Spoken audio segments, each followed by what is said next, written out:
Hello and welcome to the Crimson Misery Podcast, episode 13. My name is Will Rainbolt. I hope you all are doing well. It is December 19th, 2024. If you are listening on Spotify or Apple or wherever you get your podcasts, consider rating the show 5 stars. If you are listening on YouTube, consider liking the show, subscribing, following along, and also leaving a comment below. You can also email the pod at crimsonmiserypod@gmail.com. With that being said, we have a couple pretty good stories to get into today, starting with a couple of the unbeatens going at it. Basically, um, a couple of the mid majors I wanted to highlight too in Utah State and Drake. Utah State ended up losing at home to UC San Diego. That was not a terribly big surprise, but UC San Diego at 10-2 had a pretty good game plan, especially holding State to 34 points in the second half. They scored 43. UC San Diego did. Um, Tyler McGee had a great game with 26 points and went 6 of 14 from downtown, uh, offsetting Mason Falslev who had 16, Ian Martinez at 12, Carson Templin had 18, and Dayton Albury had 15, but it was not enough for Utah State. UC San Diego ended up getting the win. Great win for them. They're now 10-2. Utah State no longer unbeaten, and that cannot be said for Drake, who played a neutral site game in Kansas City um, against it was Drake and Kansas State, and Drake, despite leading by 20 points, ended up blowing the lead to Kansas State, and Drake ended up winning in overtime. So, uh, great game overall. It's me whenever I see Coleman Hawkins and Doug McDaniel, uh, both former Big Ten guys, especially Coleman Hawkins, who was a mainstay at Illinois for quite some time.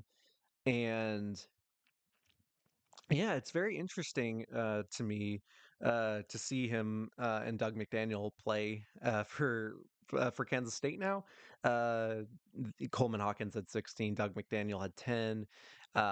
Max Jones also had 12 for Kansas State, but then uh, Mitch Muscari had 25, and then Bennett Sturts had 22. So great win for Drake, who remains undefeated. They are one of four teams in men's Division One basketball that are still unbeaten, along with Oklahoma, Florida, and Tennessee, all of whom are in the SEC. If you want to know how that conference is going, um, God, I know I've already just like talked at length about the SEC. God, it's like it's incredible. It's incredible. Um, the team with the worst record is South Carolina at 8-3, and they just beat Clemson, who's ranked. So like, it's like incredible. A&M, who just beat Purdue, is 9-2 and has the second worst record in the SEC, along with Texas, LSU, Arkansas, and Alabama. Oh my God. And then you have teams that are like some of whom aren't even ranked, like Vanderbilt and Missouri, who are 10-1. Ole Miss and Mississippi State are 10-1. Kentucky's 10-1. Auburn's 10-1. And then you have the undefeateds. Oh my God. Like, what more can you even say about the SEC this year? Especially in non-conference play where you need big wins to like head into conference play with really good strength of record and all of that. The SEC, just no shortage of how good they've been. And I saw something. I know it's probably a little bit different now, probably for the better, definitely for the better, I would say. Where in December, the SEC was 50-4, which is like, oh my God. Yeah, that's incredible. Yeah, Georgia's also 9-1. Like, good God, man, this conference. Um, yeah, at this point, like again, as I've said before, on this podcast, there's that year where the Big East had 11 teams that made the NCAA tournament. I believe that was in 2010, 11, where UConn ended up winning the national title.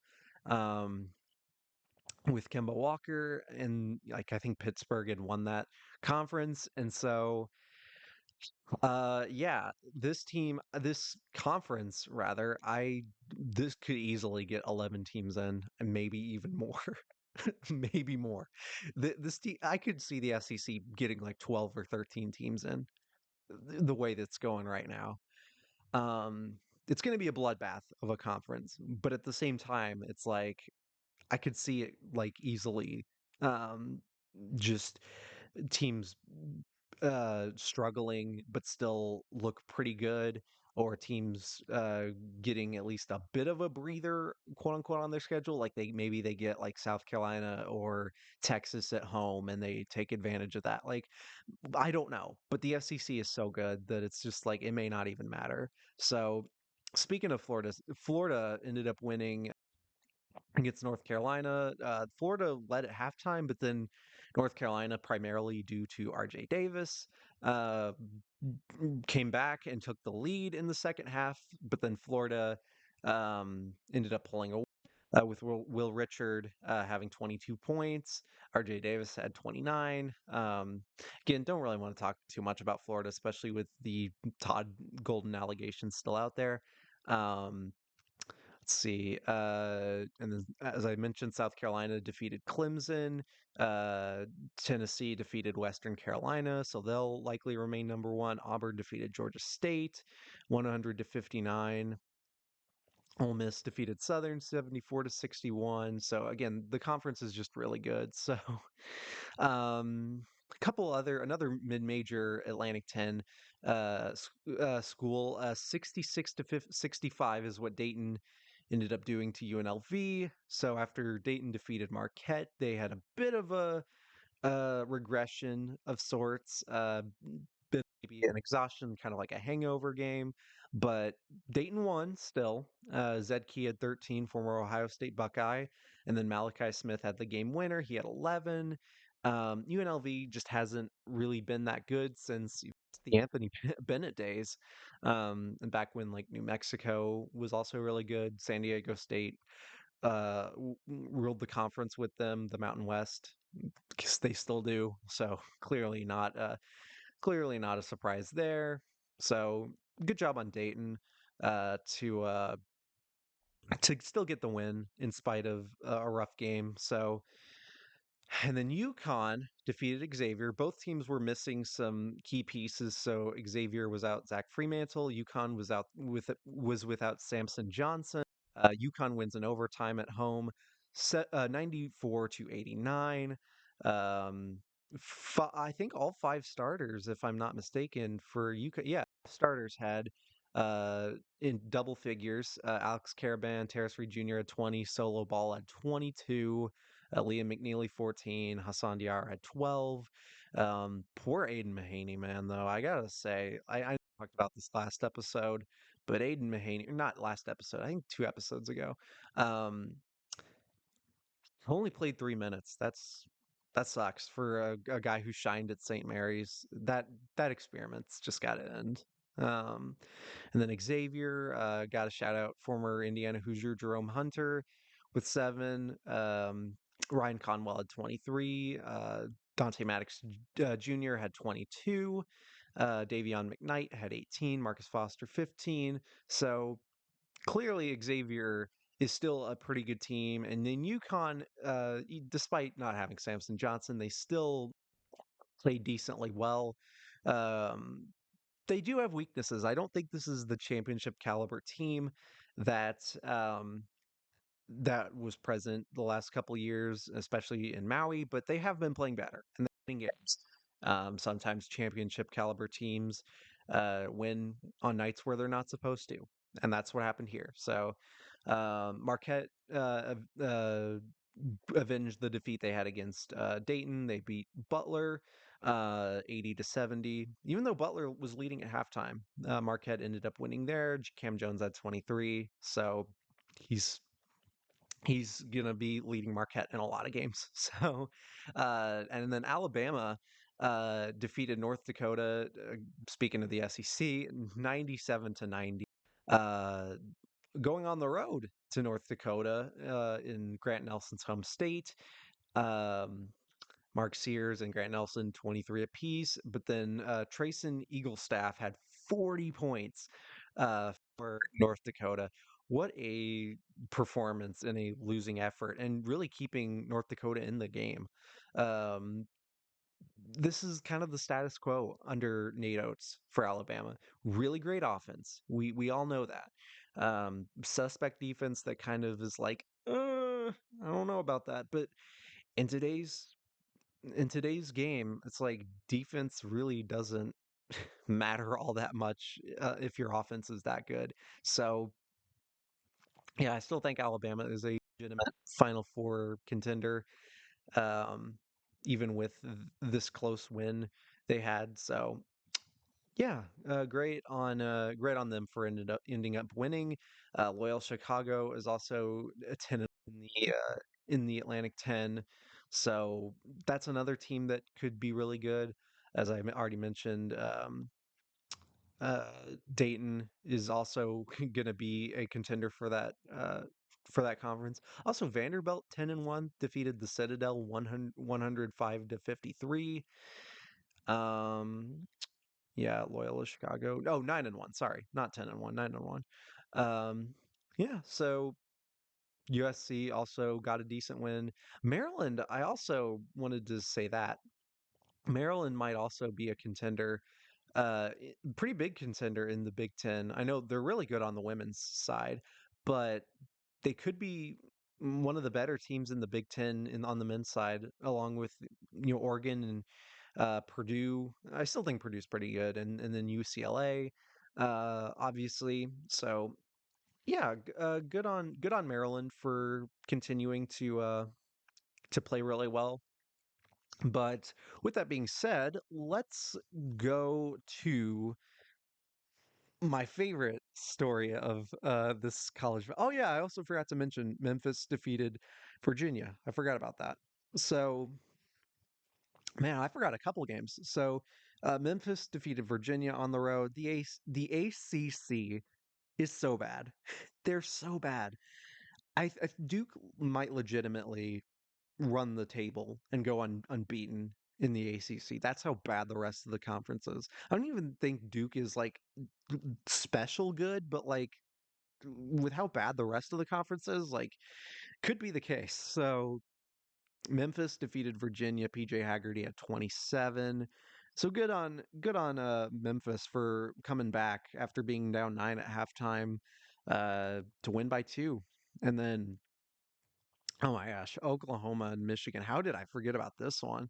So the Jumpman Invitational, both the men's and women's teams in for Michigan and Oklahoma ended up playing in this event. Oklahoma was down by 5 at halftime, but then Jeremiah Fears took over, had 30 points, and had like a crazy 4-point play to end up winning the game for Oklahoma. Oh my gosh, just incredible. Um, Feel bad for Michigan to lose in that way. Vladislav Golden had 26 and 10, but great effort by Oklahoma. Porter Mosier, again, I've mentioned how the SEC is so good. They're 11 and 0. They should be contending as much as anyone in the SEC. It's so up in the air. And then Michigan, I still think is pretty good. They had the win against Wisconsin, but they did lose on neutral courts against Arkansas and Oklahoma now, both SEC schools. So we'll see. We'll see what ends up happening. But now I want to get into my favorite subject of the day, which is Doug Gottlieb. Those of you who don't know who Doug Gottlieb is, he is a former player at Notre Dame. Uh, he's currently now a radio host for Fox Sports Radio and is the head coach, first year head coach of the Green Bay Phoenix Horizon League. So, why is this special for many people, including myself? Well, Doug Gottlieb's an asshole. I don't think we need to really hold back on saying stuff like that because Doug Gottlieb is like he's a shock jock. He is a Twitter troll. And I mean people dunk him on Twitter regularly for when he was at Notre Dame. He infamously uh was caught for doing credit card fraud and yeah, just really, really good stuff. And he was also a broadcaster for Turner for the NCAA tournament. I think he was paired with Sparrow Ditas for that time. And yeah, so he's just yeah, he's a very annoying voice. Like you could think my voice is annoying. I don't care, but I'm sorry, it's not as grating as Doug Gottlieb's. Actually, I think that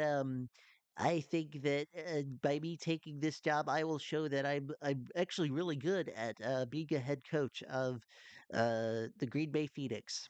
So, um, yeah. So Green Bay, if you want to know how they're doing, excuse me, they are 2-11. Oh my gosh, this is incredible. So yeah, he took the job. He still was allowed to do his radio show, which um feel like there's a conflict of interest there by like not holding practices or whatnot. Um yeah, very very curious why they ended up doing that. I feel bad for like the players and the fans who really didn't ask for this, but like the administration who hired Doug Gottlieb and hired this like guy who's like addicted to Twitter and is just I don't know if his heart's in it really. Um, he tweeted a couple things which I'll get into, but so he's been notably people kind of dunk on him for every little thing, and recently he got into a bit of a beef with Adam Schefter, who I'm not the biggest Adam Schefter fan because Doug Gottlieb is kind of right to point out, like, he is kind of a mouthpiece for different agents, for players, and for different sports figures in the NFL. And Adam Schefter was just talking about how Michael Vick uh, is going to be the new head coach of Sacramento State and is going to move up to FBS and all that, and talking about like the $50 million they're getting in NIL, which sure could be true, but also Doug Gottlieb was like, Jesus, Shefty, edit what agents tell you. 0.0% chance Sacramento State has $50 million in NIL. and so Adam Schefter was like, yeah, I mean the Sac-12 leading the school's NIL efforts reached its initial goal in raising $50 million in NIL funds, and is going to bolster the school's case to go into the Pac-12 or the Mountain West. And then Adam Schefter said, "And Jesus, Doug, a 7-game losing streak and last place in the Horizon League, less time on social media and more time in the gym." Damn right, Adam Schefter. I'm not the biggest fan of you, Adam Schefter, but you were right there. So, um, good lord. So. Oh man. So, and also Doug Gottlieb tweeted out the most wonderful time, and it's like a boomer Facebook post about just like December and like how you're like pretending to work and don't even pretend anymore and say you're going to start shopping for Christmas present. Yeah, you get the point. And some pregame Empire tweeted out, "Gotta hand it to Doug Gottlieb. He's definitely not pretending anymore." That was yesterday, December 18th. And why did they tweet that out? Because Doug Gottlieb lost to Michigan Tech 72-70. Oh my God. Uh, Marcus Tomaszek had 30 points to lead Michigan Tech to a win over Green Bay. And I'm not like teams lose to Division 2 schools sometimes. Like it normally happens in like exhibition games or some of the weaker conferences, but it does happen. It's not like the most rare thing ever. But this one's special because obviously, as I mentioned, it's like, yeah, Doug Gottlieb's not even pretending to like, to coach anymore. Again, why hire just this a guy who's addicted to Twitter and is like just one of the most cringeworthy basketball analysts you could think of. Um, but he also not tweeted out, but that is a dog barking in the background if you can hear that. Um, Doug Gottlieb in a press conference didn't just refer to Michigan Tech as this, but he said he referred to his opponents, a lot of the weaker opponents that Green Bay ended up playing, um, referred to Michigan Tech and others as Nobody U. So Nobody University.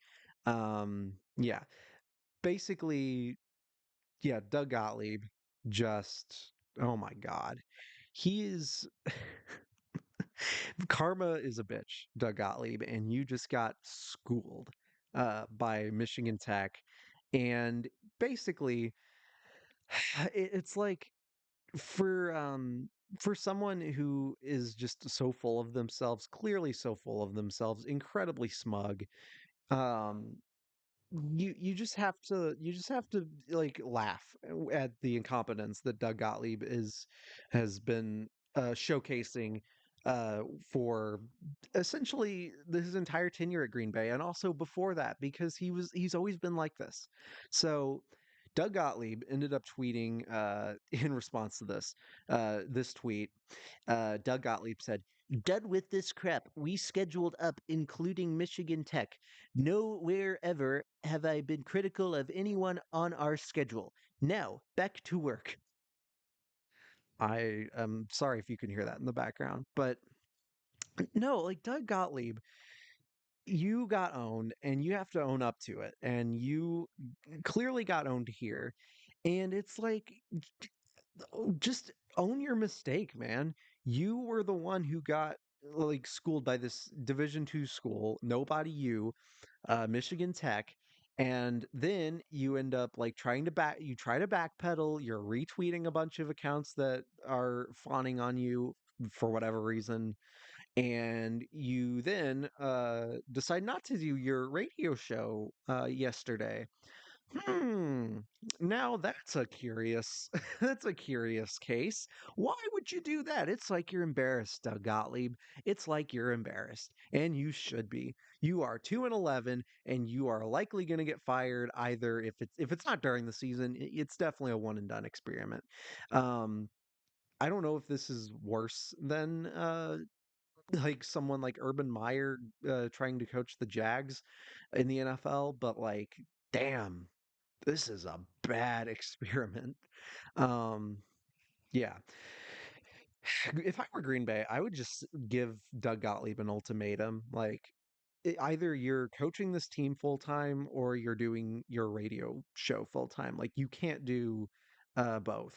And yeah, this is like, what can you even say anymore about someone like Doug Gottlieb, who is clearly way ahead and is just like, yeah, everyone's dunking on him, and it's glorious to see. And yeah.